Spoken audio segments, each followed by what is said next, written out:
For our next review, we're going to jump into talking about Oppenheimer that just came out from Universal.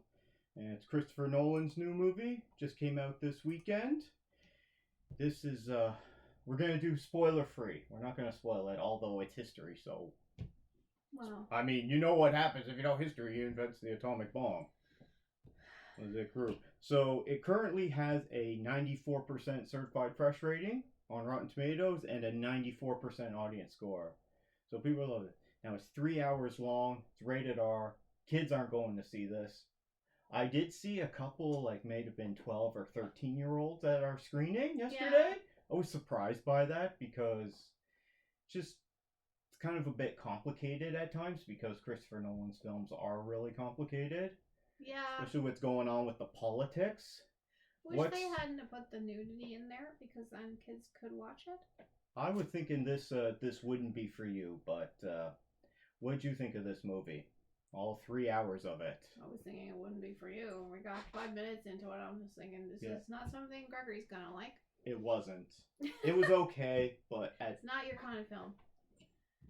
I really liked it. I went with it. I enjoyed it. I don't know Oppenheimer, so I'm not sure how true to character it was. I'm sure it was true to historical events. But it basically shows that it wasn't just Oppenheimer that did this. It was the general and him and the team. Oh, yeah. It was definitely a big team, the Manhattan Project. And it explains why he got sort of disgraced with the Strauss part in it. Has that in it. I don't know. I thought it was very interesting. There was a lot of politics in this. This movie for me was definitely an hour too long, and all the stuff with the Senator Strauss and that, and his cabinet appointment hearing, which is a historical event. All that stuff didn't need it. I mean, we do get to see a whole bunch of people in it that. Like, I was surprised that, it's on the call sheet, so I'm just gonna... He could have just, did... Because we knew Robert Downey Jr. was in it. Of the bomb, but I think in order to explain his political affiliations and such, to really explain him, I think that's why he did it that way. Okay. Florence Pugh's character, I thought that would really upset you because she's just in there for nude scenes pretty much. And there's only 4 female characters in this movie. There's Florence Pugh's character, which I didn't think you would like because she doesn't exactly make women look very good. Then there's Emily Blunt's character, who plays his wife. We've seen these in the trailer. She's kind of a bad mom because she doesn't want to be a mom. She's a smart ass though.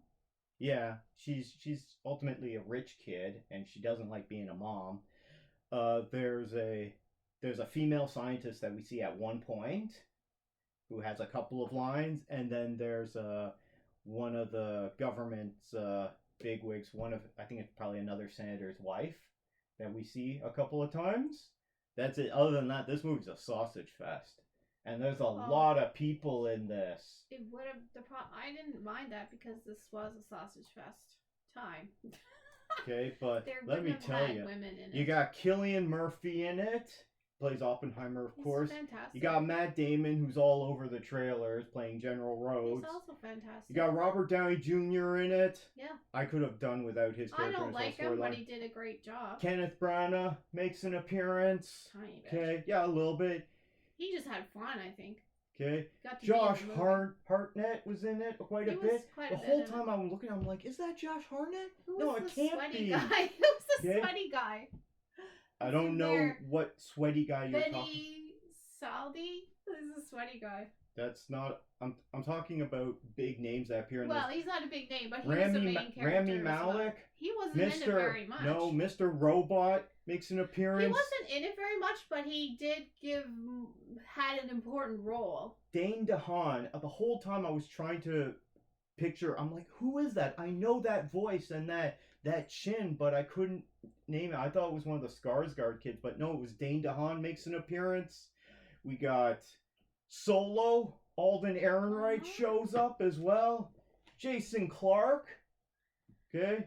Famous Australian.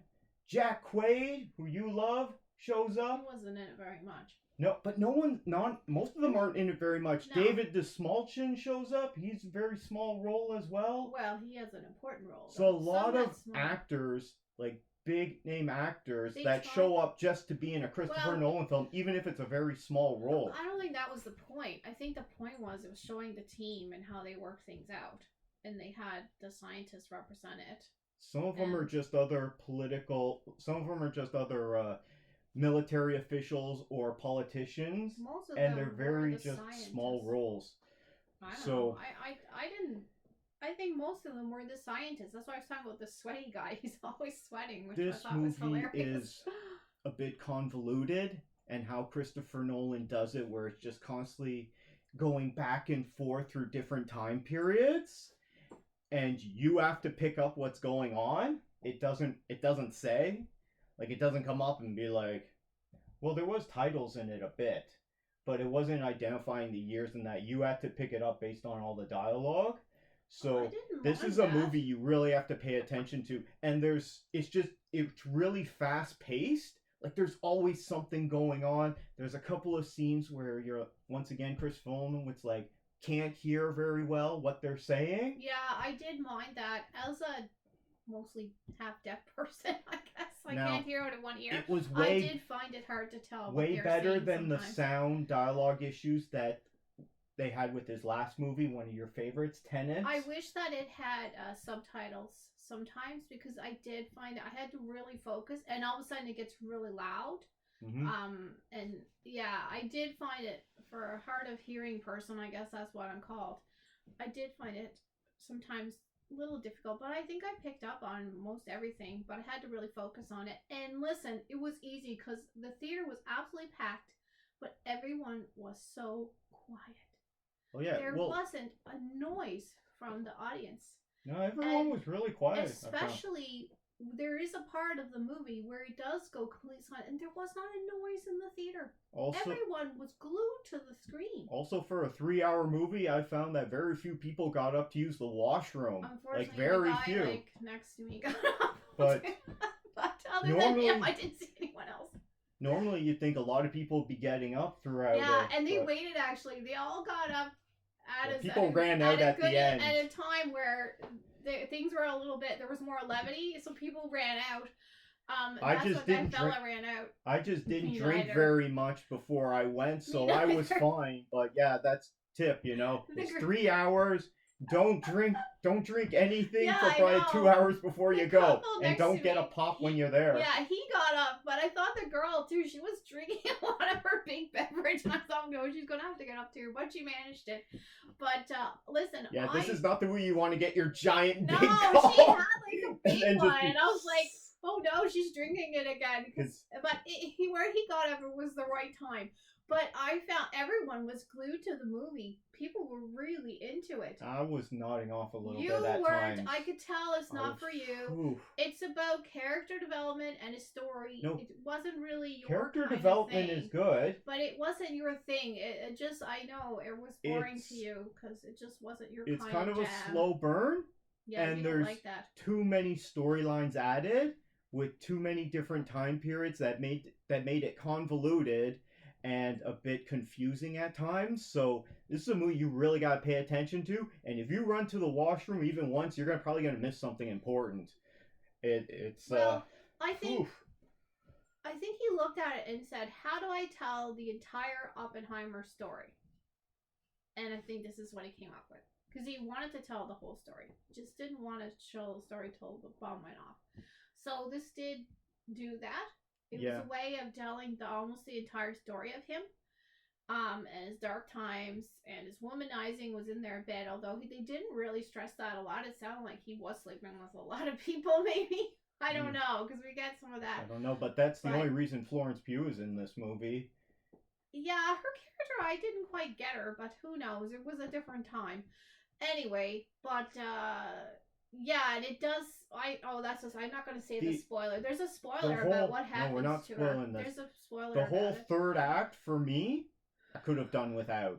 Like if it was the first and second act, and then they have just combined put the third act into like a very fast epilogue.